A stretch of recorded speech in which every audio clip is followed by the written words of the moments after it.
I want to start this story by telling you something my grandmother used to say. Revenge is a dish best served with proof. At the time I thought she was just being dramatic. Now I understand exactly what she meant. My name doesn't matter for this story. What matters is that 4 years ago, I was the first person in my family to graduate college. Not the first person to attend, the first person to actually finish. My father dropped out in his second year to support his siblings. My mother never even got the chance to enroll. And me? I worked 2 jobs, slept 4 hours a night for most of senior year, and finished with a degree in mechanical engineering and a GPA I was frankly proud of. So when my mother offered to throw me a graduation party, I said yes without hesitation. It wasn't going to be huge, just close family, a backyard, some string lights, and a cake. My mother had ordered that cake 3 weeks in advance from the bakery my grandmother used to work at when she was younger. It was a 2-tier vanilla cake with buttercream frosting, my university's colors piped along the edges, and my name written across the top in gold icing. Congratulations, graduate. That cake wasn't just dessert. It was a symbol. It represented every sacrifice my parents made. Every night I stayed up crying over a differential equations textbook. Every moment I wanted to quit and didn't. My mother had saved up for that cake the way some people save up for a car. Now let me introduce the villain of this story, my nephew Danny. He's my sister's son, 16 years old at the time, and I'll be honest, spoiled in a way that made family gatherings exhausting. My sister Melissa had always been the golden child growing up, and somewhere along the way, she decided her son deserved the same treatment. Danny had never worked a single job. He'd been expelled from 2 schools for behavioral issues that our family conveniently never discussed in detail. And most importantly, for reasons I never fully understood, Danny hated me. I think looking back, it was jealousy dressed up as contempt. I had built something with my own hands, a degree, a future, a plan. Danny had nothing but a phone full of video games and a mother who told him he could do no wrong. My success, quiet and unassuming as it was, seemed to bother him more than anything else in the world. The party started normally. Balloons. Laughter. My uncle telling the same fishing story he tells every single year. My little cousins running around the yard with sparklers even though it wasn't even dark yet.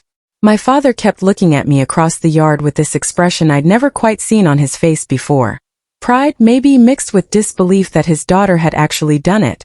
Around 6 in the evening, my mother called everyone over to the dessert table. She'd set the cake in the center, surrounded by a ring of small candles, my name glowing under them. Everyone gathered around. Phones came out. My aunt started recording. This was the moment, the photo-worthy memory-making moment of the entire party.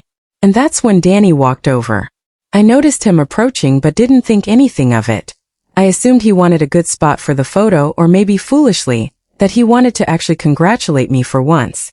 Instead, he stopped directly in front of the table, looked me dead in the eyes and said, loud enough for everyone to hear, "This is stupid.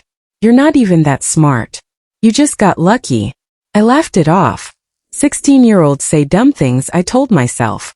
But then, before anyone could react, he grabbed the edge of the cake table and shoved it hard. The cake didn't just fall. It launched. 2 tiers of vanilla and buttercream went airborne, hit the patio concrete, and shattered into a mess of frosting, sponge, and broken candles. My name, "Congratulations, graduate," smeared into an unreadable streak of gold and white across the ground. For a second, nobody said anything. The whole backyard went silent except for the faint hiss of one candle still burning sideways in a puddle of frosting. And then Danny, my sister's son, looked at me, smirked, and said the words that would define this entire story. "Eat it off the ground." I heard someone gasp. I think it was my aunt. My father's fishing buddy actually took a step back like he'd witnessed a car accident. But the person who said nothing, the person who just stood there, arms crossed, watching her son humiliate me in front of 40 people, was my sister Melissa. I want you to sit with that for a second. Not the child's cruelty. Kids can be cruel, that's almost expected. But the mother's silence. That silence was the real wound. I could feel my face burning. Every instinct in my body wanted to scream, to cry, to storm inside and lock myself in a bathroom like I was 12 years old again. But something else took over instead, something calmer, colder, more calculated. I looked down at the ruined cake. I looked at Danny's smug little smirk, and then I smiled. Not a fake smile. A real one. Because in that exact moment I realized something. Danny had just handed me a gift. He didn't know it yet, but he had. See, my aunt, the one who gasped, was still recording. She'd started filming the moment everyone gathered around the cake, expecting a sweet, sentimental video for the family group chat. Instead, she'd captured every second of what had just happened, in crystal clear high definition, audio and all. The shove. The shattering cake. The words "eat it off the ground," said with a level of venom no 16-year-old should be capable of. I asked my aunt calmly to send me that video before she left that night. She did without question, still shaking her head about what she'd witnessed. Now here's where the story turns. I didn't yell at Danny. I didn't yell at my sister. I didn't even bring up the incident again that night. I helped my mother clean up the mess. I hugged her tightly when she started crying quietly in the kitchen, and I told everyone the party was still a success, because in a strange way it was about to become one. You see, 2 weeks before this party, Melissa had asked me for a favor. A big one. She and her husband were in the process of buying a house, and because Danny's private school tuition and their existing debt had wrecked their credit, they needed a cosigner for the mortgage. Guess who they'd asked? Me. I hadn't given them a final answer yet. I'd been leaning toward yes, honestly, despite everything, because that's who I was back then. Someone who kept trying to keep the peace, who kept giving people chances they hadn't earned, who valued family loyalty over self-respect. That night, after the party ended and the last guest had left, I sat in my room and watched that video 4 times. Not out of self-pity, out of clarity. The next morning I called Melissa. I need to talk to you about the house, I said.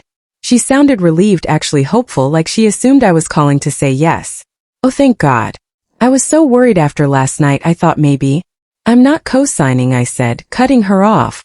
And I want you to understand exactly why. There was a pause. It was just cake, she said. Kids do dumb things. You're really going to hold a grudge over a cake? It's not about the cake, I told her.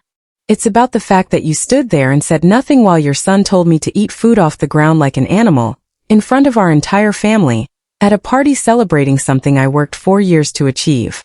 And it's about the fact that when I look at that moment, I don't just see Danny's cruelty.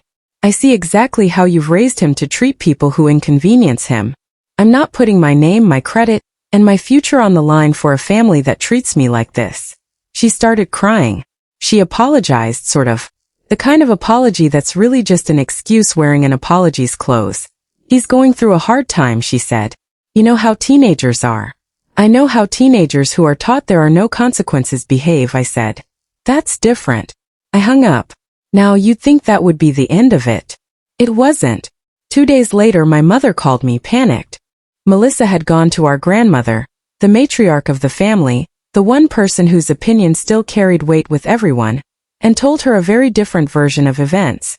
In Melissa's version, I had overreacted to an accident, refused to help family in their time of need out of spite, and was now tearing the family apart over a piece of cake. This is where a lot of these stories would end with the villain getting away with it. But I had something Melissa didn't know I had: video proof. I didn't send it to the whole family immediately.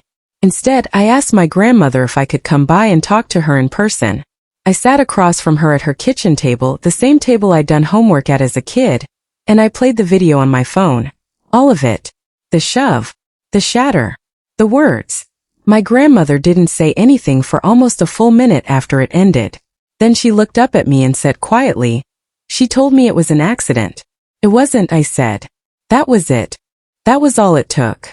Because my grandmother, unlike the rest of the family, wasn't interested in keeping the peace at the expense of the truth. She called a family meeting, an actual sit-down, everyone in the living room family meeting, something that hadn't happened since my grandfather passed away. At that meeting, my grandmother played the video for everyone. Every aunt, uncle, and cousin who had heard Melissa's version of events watched the real one instead. I watched Melissa's face go pale. I watched Danny slouch lower and lower in his chair, refusing to make eye contact with anyone. I watched my sister try to interject twice. "It's not that deep, you're all overreacting," and get shut down both times, not by me, but by other family members who were furious they'd been lied to. My grandmother didn't yell. She didn't need to. She simply said, "In this family we tell the truth, and we treat each other with respect." Melissa, you did neither. And you taught your son to do neither as well. Danny was made to apologize to me directly, in front of everyone, without his mother speaking for him. It wasn't a great apology, mumbled, eyes on the floor, clearly coached, but it happened, and it happened publicly the same way the humiliation had happened publicly. As for the house, Melissa and her husband found another way to secure financing, eventually, months later, without my help. I heard through my mother that it was a long and stressful process for them. I won't pretend I felt nothing about that. But I also didn't feel guilty. You don't get to destroy someone's proudest moment and still expect them to hand you the keys to their financial future. The relationship between me and Melissa has never fully recovered, and honestly, I've made peace with that. We're cordial at family events now. Polite. Distant. Danny, to his credit, actually did change a little. He's 18 now, working part-time, talking about community college. I don't know if that shove and its aftermath had anything to do with that shift, but I like to think that being confronted with real consequences for once in his life knocked something loose in him. My mother, meanwhile, ordered me a new cake 2 weeks later. A small one just for the two of us, sitting at our kitchen table on a random Tuesday evening. No party, no guests, no drama. Just her, me, and a cake with my name written in gold icing again. Congratulations, graduate, it said, same as before. I cried when I saw it. Not because of Danny, not because of Melissa, not even because of the first cake. I cried because my mother understood something that day that I think everyone should understand. Some moments deserve to be protected, honored, and recreated, even after someone tries to destroy them. So if you're going through something similar, if someone in your own family has tried to humiliate you, tried to shrink your accomplishments down to nothing, tried to convince you that keeping quiet is the same thing as keeping the peace, I want you to remember this story. You don't have to scream. You don't have to fight fire with fire. Sometimes the most powerful thing you can do is simply refuse to hand people something they don't deserve, and let the truth speak for itself.